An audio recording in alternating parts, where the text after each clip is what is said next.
सगाई की दावत में सबकी नजरों के सामने घटिया आदमी ने अपनी मंगेतर को बेरहमी से जमीन पर धक्का दिया। उसे यकीन था कि उसकी मंगेतर कभी उसे छोड़कर नहीं जाएगी, इसलिए वह सबके सामने अपनी पुरानी मोहब्बत को उठाकर बाहर चला गया। लेकिन उसे जरा भी अंदाजा नहीं था कि इस एक कदम से वह हमेशा के लिए अपनी मंगेतर को खो देगा। दिल टूट चुकी औरत ने तुरंत दोनों की सगाई की अंगूठी उतार दी और सभी मेहमानों के सामने साफ ऐलान किया कि अब उसका और उस आदमी का कोई रिश्ता नहीं है। यह कहकर उसने अंगूठी जमीन पर फेंकी और बिना देर किए घर जाकर अपना सामान पैक किया। दोनों की पुरानी तस्वीरें फाड़ दी और बिना पीछे देखे उस ठंडे घर को छोड़ दिया। इधर जब वह आदमी अपनी पुरानी मोहब्बत को सुरक्षित छोड़कर घर लौटा तो घर में सन्नाटा पसरा था। नौकरानी ने बताया कि औरत सब सामान समेटकर बिना कुछ कहे चली गई है, लेकिन आदमी को अब भी हालात की गंभीरता का अंदाजा नहीं हुआ। वह सोचता रहा कि औरत महज नखरे कर रही है और जल्द ही रो रो कर उसके पास लौट आएगी, पर उसे यह नहीं पता था कि अब वह औरत कभी वापस नहीं आएगी। घर छोड़ने के बाद औरत जल्दी में सीधे अपने मंगेतर के अच्छे दोस्त एक ठंडे स्वभाव वाले सीईओ की बाहों में जा गिरी। दोनों की नजरें मिली तो मानो पल भर को समय ठहर गया। होश आने पर सीईओ ने पूछा कि वह सामान लेकर कहाँ जा रही है। औरत ने बिना झिझक जवाब दिया कि उसकी सगाई टूट चुकी है और अब वह उस घर में नहीं रह सकती। सीईओ ने अपने दोस्त के लिए सफाई देने की कोशिश की कि शायद कोई गलत फहमी है, लेकिन औरत ने साफ कह दिया कि अब किसी भी तरह की सुलह मुमकिन नहीं। सीईओ यह सुनकर अंदर ही अंदर खुश हुआ, क्योंकि वह 10 साल से उस औरत से बेइंतहा प्यार करता था। तभी औरत को पता चला कि सीईओ को किसी अनाथ बच्चे को गोद लेने के लिए तुरंत शादी करनी होगी। उसने बिना सोचे उससे कहा, हम शादी कर लेते हैं। दोनों उसी वक्त रजिस्ट्री ऑफिस गए और शादी का सर्टिफिकेट ले आए। औरत ने साफ कहा कि जैसे ही उसका काम पूरा हो जाएगा वह उससे अलग हो जाएगी, लेकिन सीईओ हैरान था कि जिस औरत से वह 10 साल से प्यार करता था उसी से अचानक उसकी शादी हो गई। उधर बिजनेस ट्रिप से लौटे घटिया आदमी को घर में मंगेतर नहीं मिली। उसने कॉल किया,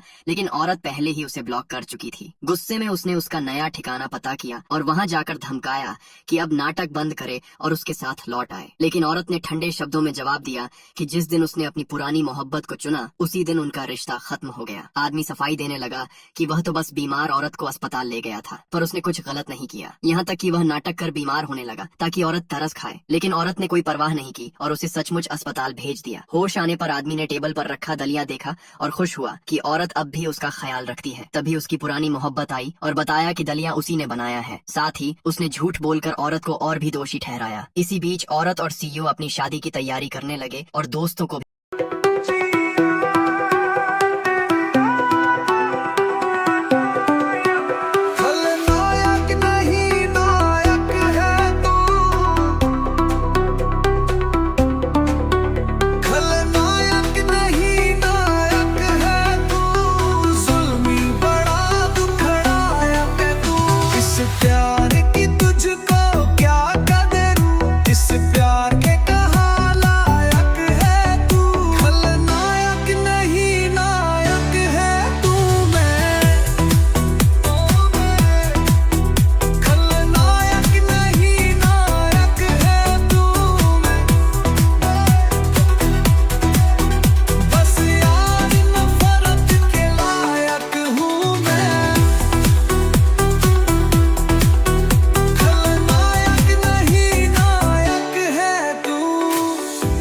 तबीयत तो रंगी है पर तू मोहब्बत की तौहीन है। कुछ भी नहीं याद इसके सिवा, न मैं किसी का ना कोई मेरा।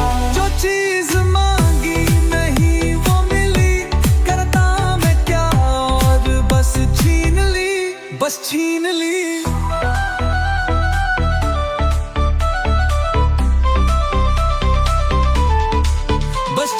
मैं भी शराफत से जीता मगर मुझको शरीफों से लगाता था डर। सबको पता था मैं कमजोर हूँ, मैं इस साली आज कुछ और हूँ, कुछ और हूँ, कुछ और हूँ।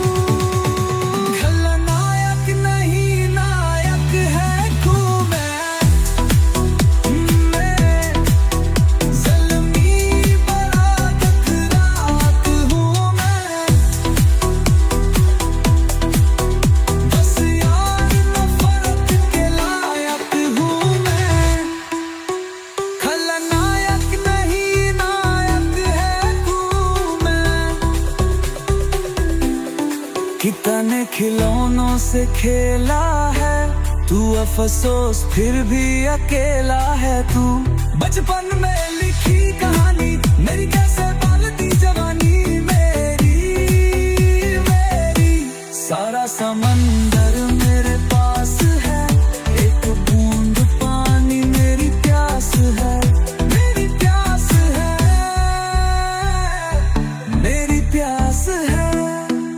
देखा था मान में कभी प्यार से, अब मिट गई वो भी संसार से। मैं बोल तेरा हूँ जो लुट गया मान का, आंचल कहीं छुप गया। नायक नहीं खलनायक हूँ मैं, जुल्मी बड़ा दुखदायक मैं।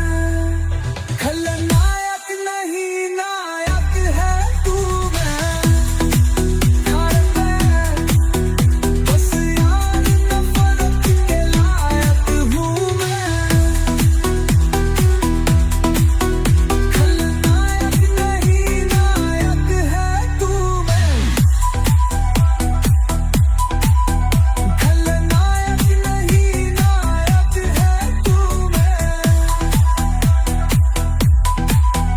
खलनायक नहीं नायक।